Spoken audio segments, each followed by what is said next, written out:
उसमें से एक स्टॉक है नायका। आपको सबको पता होगा कि नायका बाकी सारी कंज्यूमर टेक कंपनी से कंपैरिजन में काफ़ी ज़्यादा प्रॉफिट कॉन्शियस कंपनी है।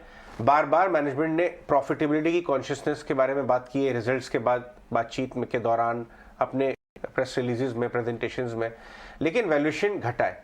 अब क्या हो रहा है कि जब लॉक इन खुल रहा है और काफ़ी बड़ा हिस्सा लॉक इन के बाद जो प्री आईपीओ में एम्प्लॉयज़ को और दूसरों को मिला था वो बेचने के लिए एलिजिबल हो जाएंगे।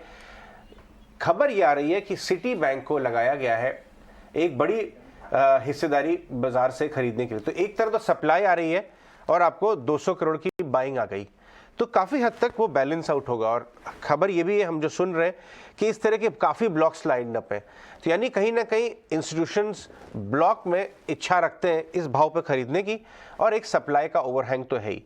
ये अगर सप्लाई डिमांड यहाँ भाव पे मैच हो गई इस भाव के आसपास, तो क्लियरली एक बहुत ज़्यादा पॉसिबिलिटी है, प्रोबेबिलिटी है कि यहाँ पे एक नियर टर्म बॉटम यहाँ पे बन सकता है। 6-8 महीने का तो इसमें चार्ट अवेलेबल है। कुछ नायका के चार्ट्स पे आप कैसे देखते हैं, वॉल्यूम का काम हो रहा है, वॉल्यूम प्राइस कैसा चल रहा है अभी? देखिए, थोड़े समय पहले जहां पे इस पे हमने स्टॉक को एक 163, इसमें मेरे ख्याल से बोनस का इफेक्ट भी आ जाएगा।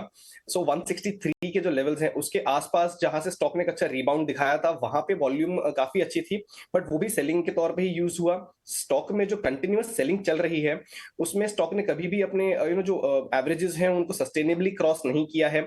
Every rise has been taken up as an opportunity to sell. So मैं कहूंगा यहाँ पे फ्रेश एंट्री तो बिल्कुल ही ना ढूंढें।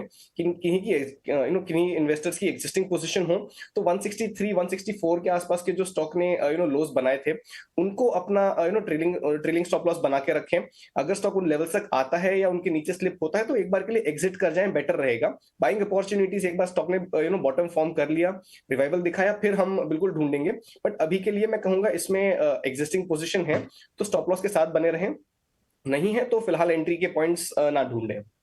पॉइंट आपने बोला कुछ अवॉइड, अगर आपको नई पोजीशन बनाने की इच्छा हो रही है तो उतावल मत करें और बेटर स्टॉक्स नजर आएंगे। इस भाव में आपका रिस्क रिवॉर्ड बहुत अट्रैक्टिव नहीं है, ये बताते हुए ये भी बहुत ज़रूरी है मानसी, हम लोग अक्सर बात करते हैं भाव घटता है तो मन करता है ले क्या, लेकिन आपको रिस्क रिवॉर्ड देख करके और एनालाइज करके काम करना चाहिए। और यही हमारे जो पैनलिस्ट हैं वो अक्सर ये बताते रहते हैं कि बहुत इतना बड़ा मार्केट है, बहुत सारी ट्रेडिंग की जगह है, इन आपको हर गिरते सही हुए स्टॉक डिसीजन लेना बहुत जरूरी है। पर एक और स्टॉक किसी सेगमेंट से हो जाएगा, वो भी टेक कंज्यूमर कंपनी जोमैटो, जिसके नंबर्स आने हैं और नंबर्स में अब ये एक्सपेक्ट किया जा रहा है कि कहीं ना कहीं क्यू ऑन क्यू बेसिस पे इसमें ग्रोथ तो देखने की मिलेगी। और वाकई अगर आप देखें ना, जोमैटो से अगर जो ऑर्डर करता हो, जितने भी डिस्कवरी, ये पॉइंट एक एक्सपेक्टेड है, जितने भी डिस्काउंट्स हैं, डिलीवरीज जो डिस्काउंट्स थे, स्पेंड्स थे, वो कंपनी ने थोड़े कम किए लास्ट क्वार्टर में। आप अगर ऑर्डर करते हैं जोमैटो के फूड्स तो आप देखेंगे कि आप कहीं ना कहीं आपको डिस्काउंट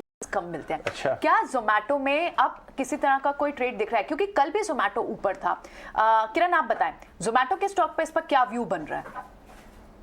सो ओवरऑल जोमेटो की अगर हम बात करें तो स्टॉक काफी दिन से कंसोलिडेशन मोड में है और सभी इंपॉर्टेंट मूविंग एवरेजेस के ऊपर है। कहीं ना कहीं 60-62 का जो लेवल है वो एक इंपॉर्टेंट सपोर्ट, एक राइजिंग ट्रेंड लाइन सपोर्ट, साथ ही साथ मूविंग एवरेज क्लस्टर है।